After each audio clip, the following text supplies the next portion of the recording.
Eu vejo uma coisa muito clara em relação ao que está gerando esse pessimismo. O Lula se afastou do que ele era de 2003 a 2010. Ou seja, um negociador hábil que falava a linguagem do povão, mas que sabia lidar com o mercado. Tinha, no início do governo dele, dois caras que cuidavam de tudo, que era o Palocci e o Zé Dirceu. E ele podia desempenhar aquele papel de líder nacional, conseguindo. Porque a gente tem que reconhecer uma coisa. Nunca, nem com Bolsonaro, os bancos ganharam tanto dinheiro quanto no Lula 1 e 2, de 2003 a 2010. Aquele Lula comete um erro, indicar Dilma para presidente.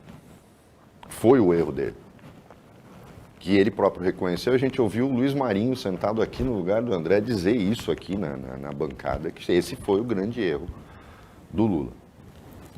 Também pela falta de opções. Ele tinha perdido o Zé Dirceu, ele tinha perdido o Palocci, os caras que ele mesmo tinha escolhido, ele não tinha mais a mão, mas ele não precisava escolher o pior, né? Você tem 10 dedos, tem que tomar cuidado com aquele que você escolhe para apontar, né? Ele escolheu o do meio.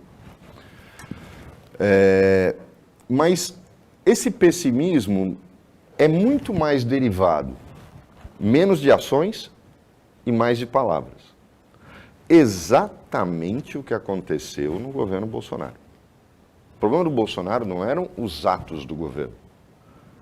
Eram as falas do Bolsonaro naquele diabo daquele cercadinho. E cada vez que ele falava era a bolsa caindo, era juros subindo, era o mercado dançando. E o Lula está fazendo a mesma coisa. O Lula abandonou aquele lado dele, negociador, e começou a ser um cara rancoroso, vingativo, falando bobagem. E o ministro da Justiça dele tá falando uma coisa e ele está negando segundos depois em outro lugar. Não dá para entender.